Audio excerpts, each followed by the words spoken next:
Welcome to episode 2.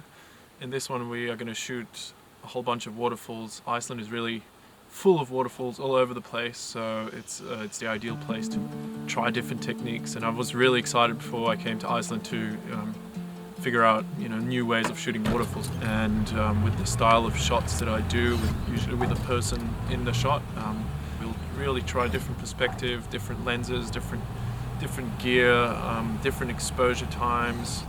And you can just follow along over my shoulder and watch what I do, and I'll talk about different kinds of stuff I'll be using.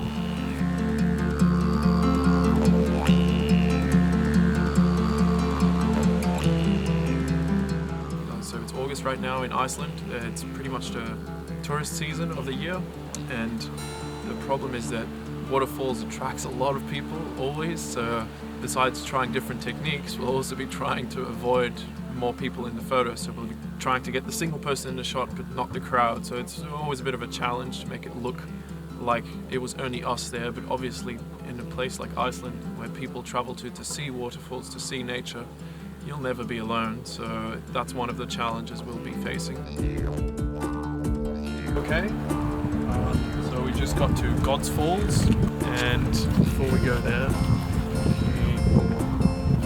I was preparing for a shoot. The challenge here is going to be to avoid people because there's about 200 people here. So we're just about to walk up to the waterfall. It is sort of raining, looks very grey, but I think it'll add to the mood of the shot. So I think the yellow jacket and the white waterfall and all the rock here is really dark and black. So we'll see. I think it will create a nice contrast. Let's see what we get. It's a bit of a patience game when there's a lot of people and you don't want people in your shot, so we're just going to have to wait until we have a moment of emptiness. The problem with shooting with a long lens is that people don't know that you're taking a photo, so you just have to wait until there's space.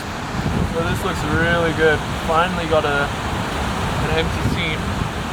As you can see, I really isolated my subject nicely in front of those waterfalls. There's still quite a few people, but we've managed to find a spot quite alone and it looks pretty nice. So we'll try and get a few shots like this, and I'll even do some zoomed in shots.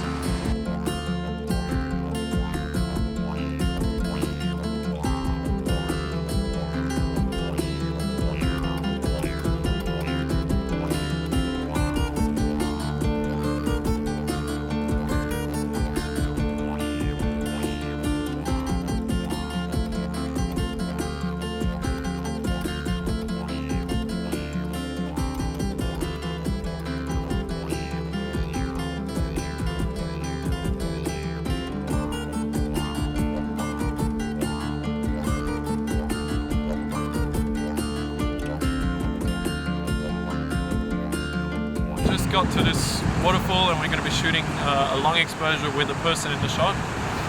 We're going to be shooting really wide to get the big picture. I'll write the name of the waterfall because I can't remember or pronounce it anyway. We're going to be shooting with a wide angle, so the 7-14 f2.8 Pro lens, and I've got this. I recently picked up this filter holder for it because this filter, it actually doesn't have a screw-on filter system, so you have to get this specially 3D printed adapter for it. And then I'm just using a regularly filter holder to hold 100mm square filters.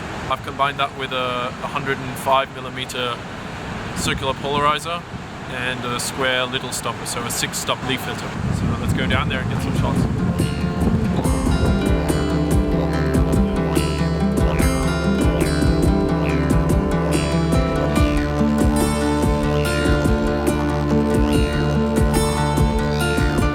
Got a bit lower down. I think we can compress the model and landscape and the waterfall a bit more. I think I'll remove the strap of my camera because when it goes in the wind and it wobbles the tripod. The filter on. Good, that just slides on. The polarizer does a bit of vignetting on the side, so I have to zoom into about 8.5-9mm to remove the vignette. Just make sure it's polarized. Yeah, I quite like this. Checking the detail on the jacket, looks really good, all the sharpness is there. The waterfall doesn't look overexposed, so that's good. We have this beautiful line. Alright, we'll just do one or two more different compositions and then we'll move on.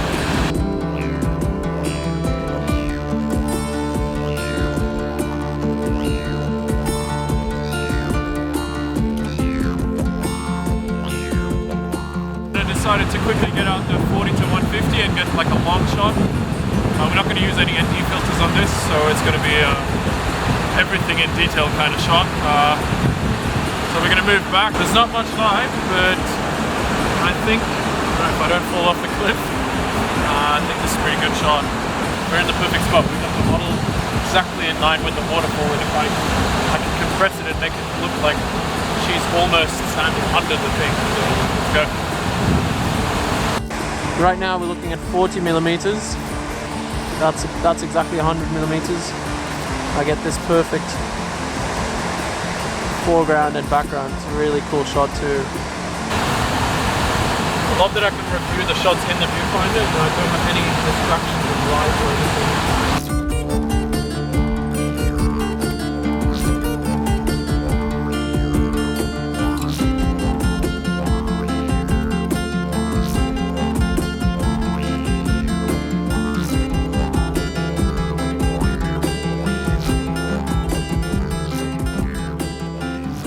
Just arrived at Eyre-Walker, which is one of the highest waterfalls in Iceland.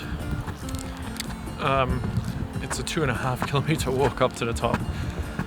Obviously I don't quite know how I'm going to shoot it yet, so taking my load plus this bag.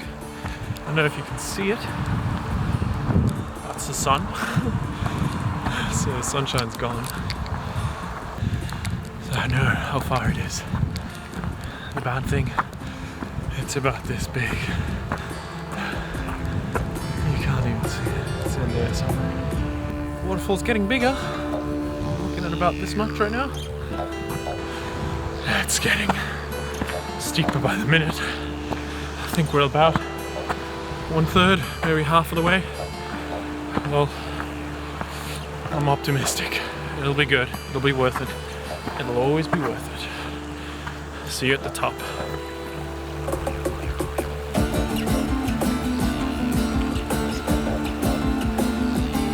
Maybe 10 people up here, which is nice. That's not a lot for the moment. We've been to spots where there's like hundreds of people. But see what we get. Hey, so we pretty much reached the top. We're at the waterfall, you can see right there. Whee! There it is. And I just discovered this perfect ledge to put a person on and slap a long exposure with the waterfall right in them. So, couldn't be more excited. Let's check it out. Alright, see that? And that's the waterfall. We'll put a person on there. Alright, so here we are. This is the location. I might do... Oops, that was my camera back rolling off. Alright, that's safer. Didn't lose anything. Okay. This is our location. And so as you can see, the waterfall's over there. I'm going to minimize this shot. I'm going to be shooting with a 300mm f4. 300 is actually too long. That's a surprise. I'll shoot with the 40 to 150. I'll do a couple with the 300. We'll definitely do a few with the 40 to 150. Which I'm happy as well. I'm so glad I bought all my gear up here and that it doesn't weigh so much. This is a real advantage of the Micro Four Thirds. These lenses are tiny compared to full frame equivalent in millimeters. And you know what? It's nice. It's not raining. I can leave my bag open. I have all the time I need. So remember, this is 16:9. I'm shooting 2:3 or 3:2. So it's a little bit higher on top and bottom, but you get the idea. This is at 40 millimeters, so 80 full frame equivalent, and that's 300 full frame equivalent. Alright, let's put the big boy on, and I'll show you what we can get with this. Double the millimeters of this. And holding a 600 millimeter lens. Just finished shooting that waterfall here. I'm walking back down. and I couldn't be happier. First time ever I shot something like that with the 300mm, and I think it looks really good. It's quite a challenge getting the shutter speed right without losing quality or underexposing. But I had a quick look, zoomed in, and I think they look good. So